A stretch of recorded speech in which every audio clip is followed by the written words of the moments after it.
All of his co-workers were gone. What could it mean? Stanley decided to go to the meeting room. Perhaps he had simply missed a memo.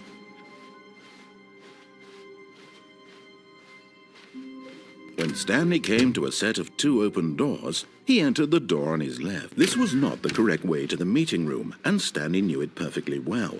Perhaps he wanted to stop by the employee lounge first, just to admire it. The lounge was grand, majestic, perhaps too majestic, like a combination of a much smaller version and a much larger version of this exact room. It all made Stanley uncomfortable, and he started to bleed a little. This made him smile. At last, proof that he was human. But eager to get back to business, Stanley took the first open door on his left. Stanley was so bad at following directions, it's incredible he wasn't fired years ago. Look, Stanley, I think perhaps we've gotten off on the wrong foot here. I'm not your enemy, really, I'm not. I realize that investing your trust in someone else can be difficult, but the fact is that the story has been about nothing but you all this time. There's someone you've been neglecting, Stanley. Someone you've forgotten about. Please, stop trying to make every decision by yourself. Now, I'm not asking for me, I'm asking for her. This is it, Stanley. Your chance to redeem yourself. To put your work aside, to let her back into your life.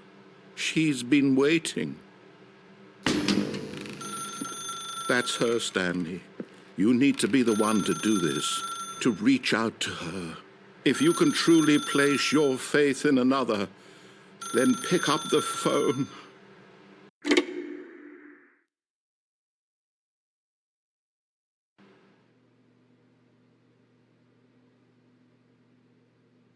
Stanley, is that you? Hold on, sweetie. Sorry to keep you waiting. I'm just pulling the bread out of the oven. All right. Okay, there we go. All right, now, I want you to come in and tell me all about your day. Gotcha. Oh, come on.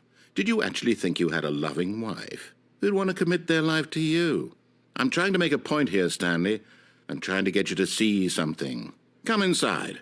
Let me show you what's really going on here. Sorry, but you're in my story now. This is a very sad story about the death of a man named Stanley. Stanley is quite a boring fellow. He has a job that demands nothing of him, and every button that he pushes is a reminder of the inconsequential nature of his existence.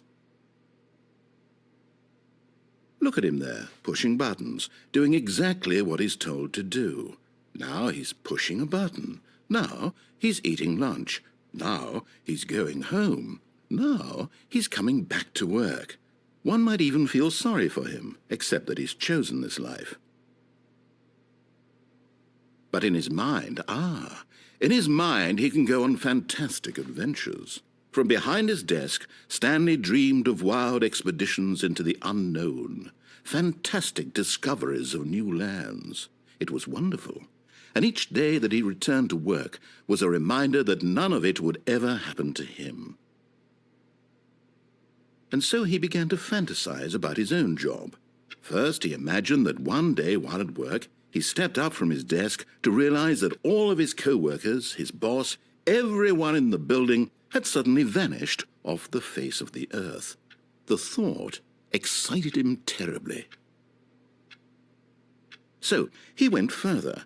He imagined that he came to 2 open doors and that he could go through either. At last, choice. It barely even mattered what lay behind each door. The mere thought that his decisions would mean something was almost too wonderful to behold. As he wandered through this fantasy world, he began to fill it with many possible paths and destinations. Down one path lay an enormous round room with monitors and mind controls. And down another was a yellow line that weaved in many directions, and down another was a game with a baby. And he called it the Stanley Parable. It was such a wonderful fantasy, and so in his head he relived it again, and then again, and again, over and over, wishing beyond hope that it would never end, that he might always feel this free. Surely there's an answer down some new path, mustn't there be? Perhaps if he played just one more time. But there is no answer. How could there possibly be? In reality, all he's doing is pushing the same buttons he always has. Nothing has changed. The longer he spends here, the more invested he gets, the more he forgets which life is the real one. And I'm trying to tell him this, that in this world he can never be anything but an observer, that as long as he remains here, he's slowly killing himself. But he won't listen to me. He won't stop. Here, watch this. Stanley, the next time the screen asks you to push a button, do not do it. You see? Can he just not hear me? How can I tell him in a way that he'll understand that every second he remains here, he's electing to kill himself?